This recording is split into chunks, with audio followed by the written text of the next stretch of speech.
పవనజ స్తుతి పాత్ర పావన చరిత్ర రవి సోమవర నేత్ర రమణీయ గాత్ర సీత కళ్యాణ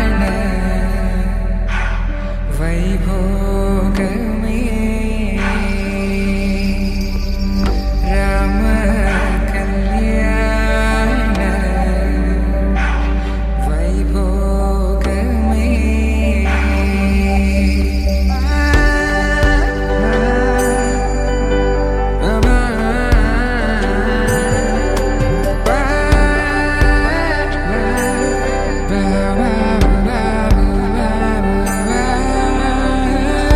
శుభం మనీలా అక్షింతలు అలా దీవెనలతో అటు ఇటు జనం హడావిడితనం తుళ్ళింతల ఈ పెళ్లిలో గిల్లలో పదందని బంధువుల కట్టై